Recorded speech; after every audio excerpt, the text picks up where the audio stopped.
Well, I am very excited to be able to sit down with Jack Hawksworth. He is the GTD Pro driver for the Vassar Sullivan Lexus RCF car, and you're going to race this afternoon and be on the Detroit City Circuit. This is the fourth for the City Circuit?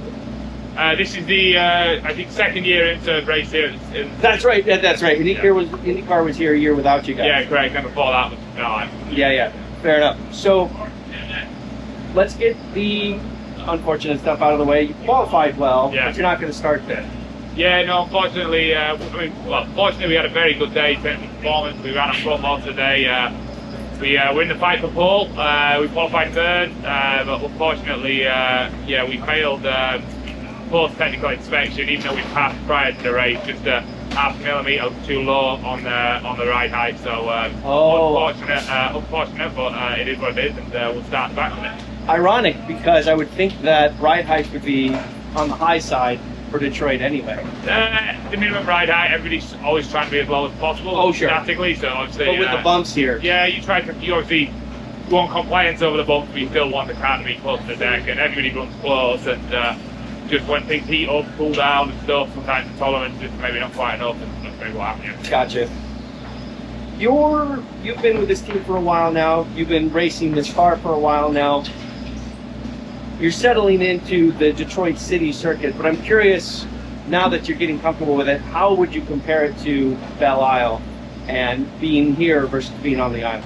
Well, it's a lot tighter than Belle Isle. Belle Isle is a much bigger circuit.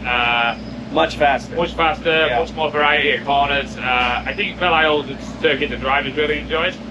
This track is very, very tight. I mean, the location's great in terms of it being in the city, but the track itself is extremely tight.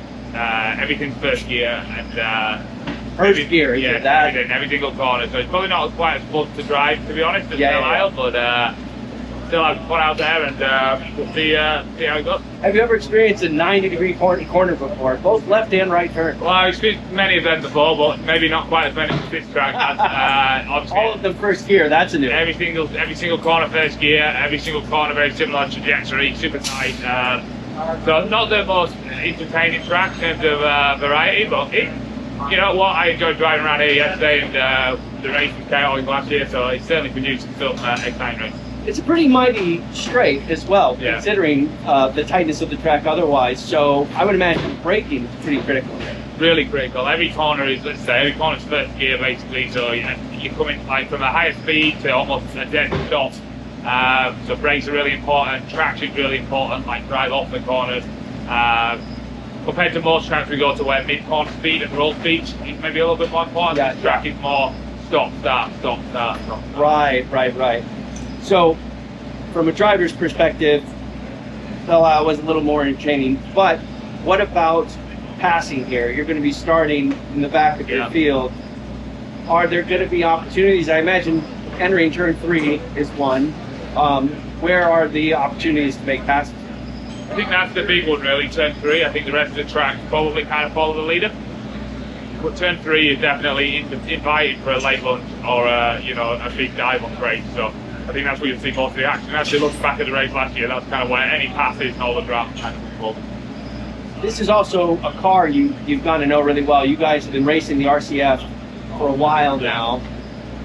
How is it faring compared to the new competition? You have the Mustang GTD now. You have a lot of new versions of cars coming out. So how is the RCF holding its own against these new cars? Yeah, I mean, we're definitely, obviously, the RCF beginning to age a lot now, and these other cars are coming in, they're a little bit fresher, but I mean, we're still able to be competitive. It was only a year and a half ago that we won the champions of GTD Pro and in Series champions. We won Sebring 12 hours last year, and this year we're second in the point chase. So we're still able to make it work. Lance and guys are squeezing everything they can out of like RCF, and it's a great platform. And, so it's definitely aging, and we have some teething issues that we have to deal with, maybe compared to some of the newer cars. But one kind of positive is that we know the car so well, and we have so many years of experience into history with it that we can recall and look back on a lot of information and kind of, if we have an issue, solve it quite quickly. Yeah, you can really eke out all the little bits and odds and ends there. Well,